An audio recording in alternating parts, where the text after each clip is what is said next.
बातमी आहे पालकमंत्र्यांच्या अधिकारात कपात करण्यासंदर्भातली। पालकमंत्री म्हणजे जणू त्या जिल्ह्याचा मुख्यमंत्रीच मानला जातो। जिल्ह्यातलं ध्वजारोहण असो किंवा जिल्हा नियोजन बैठक किंवा अन्य कार्यक्रम, त्यामध्ये पालकमंत्र्यांचा रुबाब आणि मान दोन्हींची चांगली चर्चा असते। त्यामुळेच पालकमंत्री पद मिळवण्यासाठी राज्यानं अलीकडेच 2 जिल्ह्यांमधील वर्चस्व आणि श्रेयवादाच्या शीतयुद्धाचा अनुभव घेतला। नाशिक आणि रायगडसाठी सरकारनं पालकमंत्री नियुक्त करून तो वाद तसा मिटवलाय, पण आता पालकमंत्र्यांबाबत एक नवीन वाद समोर आलाय। जिल्हा विकास निधीवरती आता पालकमंत्र्यांना फक्त 30% निधीचाच अधिकार असेल।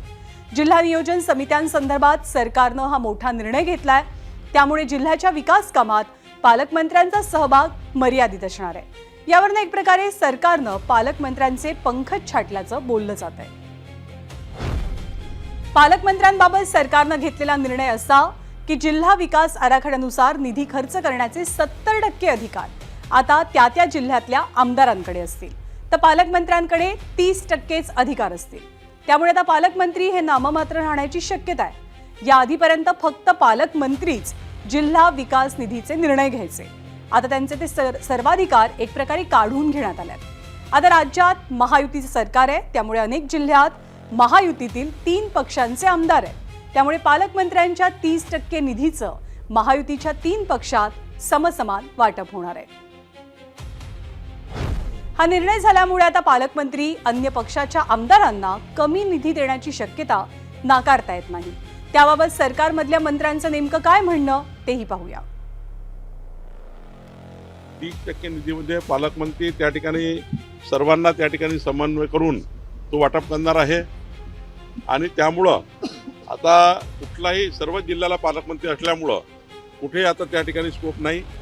सर्वांनाच त्या ठिकाणी एका लाईनने निर्देश दिलेले आहे, त्या लाईनवरच आमचे पालकमंत्री आणि आमचे आमदार काम करणार आहे। अधिकारात कपात असं नाही आहे। शेवटी पालकमंत्री हे बाहेरनं त्या जिल्ह्यावर नेमले जातात। स्थानिक लोकप्रतिनिधी जे आहेत, मग खासदार, आमदार, जिल्हा परिषद सदस्य, नगरपालिकेचे, महानगरपालिकेचे सदस्य, शेवटी जर त्यांना त्यांच्या इथल्या प्रश्नांची कधी स्थानिक असल्यामुळे जास्त जाण असते, त्यांच्याकडनं अपेक्षा लोकांच्या जास्त असतात किंवा ही कामं पूर्ण व्हावीत, आणि त्याप्रमाणे समन्वय समितीमध्ये हा निर्णय झालेला आहे आणि हा पूर्वीप्रमाणेच आहे, असं काही कपात केली असं नाही। तर गेल्या 2 वर्षांपासून पालकमंत्री पदावरनं राज्यात रायगड आणि नाशिक या जिल्ह्यांमध्ये वाद सुरू होता। रायगडमध्ये तटकरे विरुद्ध गोगावले म्हणजे राष्ट्रवादी काँग्रेस विरुद्ध शिवसेना असा वाद होता, तर नाशिकमध्ये महाजन विरुद्ध भुजबळ म्हणजेच भाजप आणि राष्ट्रवादी काँग्रेस यांच्यात चढाओढ सुरू होती। रायगडमध्ये तर पालकमंत्रीपद मिळवण्यासाठी वेगळंच राजकारण रंगलं।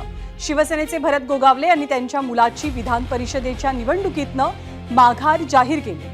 त्यानंतर त्यांना अलीकडे स्वातंत्र्य दिनाच्या ध्वजारोहणाच्या निमित्तानं पालकमंत्री पद बहाल करण्यात आलं, पण आता मात्र त्यांचे पंख छाटण्यात आलेत, त्यामुळे अनेक पालकमंत्र्यांकडनं निराशा व्यक्त होतीये। तर राज्यात सर्वाधिक वाद रायगड आणि नाशिकच्या पालकमंत्री पदावरनं झाला। नंतर पालकमंत्री दोनही जिल्ह्यांसाठी घोषित झाले। मग हा निर्णय झाल्याबद्दल ठाकरेंच्या शिवसेनेचे आदित्य ठाकरे यांनी सत्ताधाऱ्यांना टोला लगावलाय। महत्वाची गोष्ट ही आहे की आपण पाहिलं असेल जे आता पालकमंत्री पदावरनं 2-2.25 वर्ष भांडण चालू होतं, त्याच्या आधी 4 वर्ष म्हणजे 2 वर्ष भांडण चालू होतं। भांडतात पालकमंत्री पदावरनं, भांडतात गाडीवरनं, भांडतात बंगल्यावरनं, पण ह्या ह्याच्यावरनं कोण आवाज उठवणार? आता बाकीचे जे समिती आहेत त्याच्यावरनं भांडणं सुरू होतील। तर जिल्ह्याच्या विकासासाठी जो निधी असतो, तो निधी नेमका कसा मिळतो, कसा वितरित केला जातो, हे ग्राफिक्सच्या माध्यमातून पाहूया। या निधीला जिल्हा वार्षिक योजना किंवा जिल्हा नियोजन समिती निधी असं संबोधलं जातं। राज्य सरकारच्या नियोजन विभागाकडनं हा निधी मिळतो। निधी मिळण्यासाठी आधी आराखडा तयार केला जातो, तो जिल्हा पातळीवरती जिल्हा नियोजन समितीकडनं तयार होतो। स्थानिक आमदार, खासदार आणि ग्रामपंचायती विकास कामांच्या प्रस्तावांची शिफारस करतात, त्यानुसार आराखडा आखला जातो।